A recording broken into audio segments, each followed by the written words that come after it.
Okay, so I think this is the fourth time I've tried to make this video. Fourth time I've tried to publish it. I think I've tried to make it like 11 times by now, but we're just going to try something, see how it works. And then, yeah. War between the land and the sea.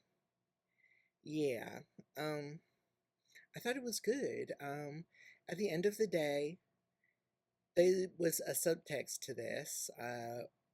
Like, there's these two camps, right? Are these two extremes, and there's a spectrum.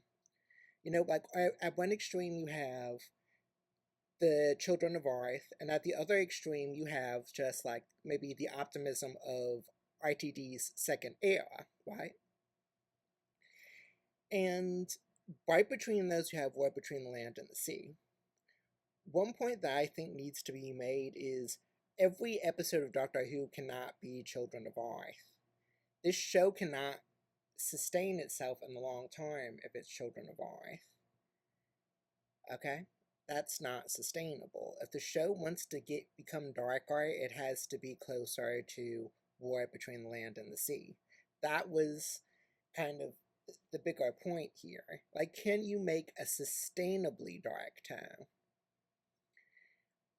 I'd say it can, but I would also say that the third episode was kind of off. Like they put, like out of nowhere, Salt and Barkley fell in love with each other. And I mean, I, I'm sorry, they fell in love with each other by episode 4, I think it was. And then by episode 5, everything had kind of gone back to something closer to normal. And just, like, there's some criticisms that have been made of the show, but I think it did a pretty good job. The depressing thing is just how the fandom has reacted to it. Like, it's not just the derailment of the show with the relationship between Salt and Barkley. It's the fact that I feel like the fandom was kind of ready for a knee-jerk response, and then they got something that they could latch on to, and they never really let go of it. See, because right now, nobody seems to be acknowledging the fact that fandom in general, not just for this show, fandom in general, is monetized now. It's a product. Like TV reviews are a product, and you need to make things edgy.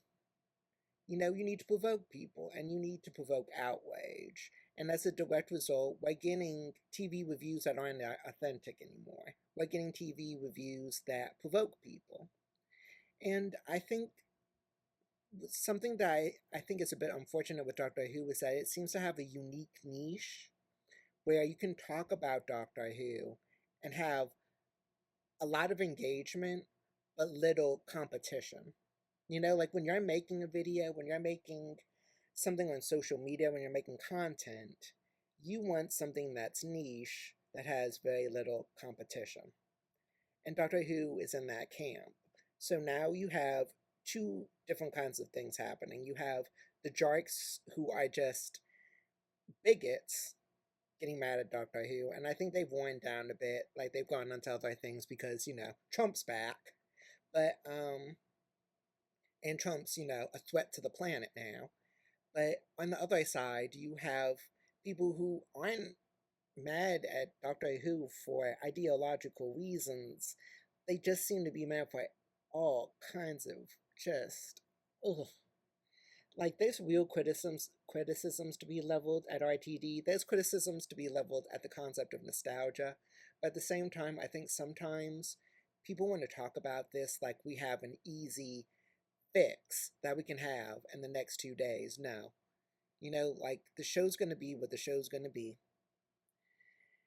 And at the exact same time, we can't have years and years of the exact same anger, and we can't have knee-jerk responses every time something gets done. Like, this show was the best attempt at new you were going to get after spending years saying you wanted something new, and now you act like this. Like, just, like, come on.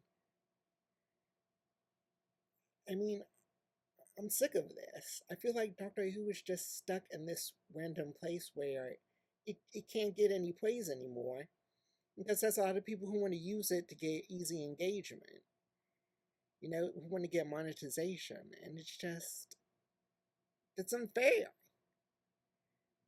you know?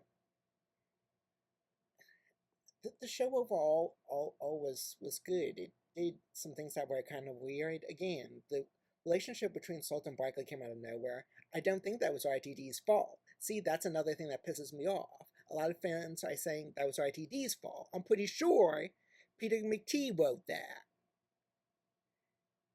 He wrote that episode. RTD wrote the last episode, which downplayed the relationship after it come in. And then there's this concept of Barkley turning into a hybrid. Now, here's my thing.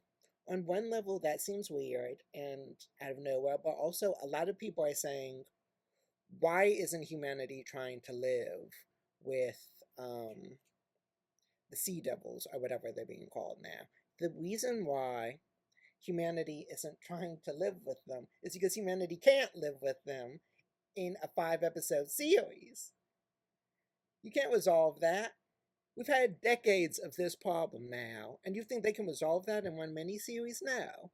You know how you do resolve it? You actually have a human turn into a hybrid and go live with the Sea Devils. That's how you resolve it. That gives us hope that they may one day learn to live with each other. Okay? I don't know. Like, it's just my core problem with this is just how people reacted, and I'm not going to name names, but you won't get better at Doctor Who if you keep trying to find something to be pissed off about.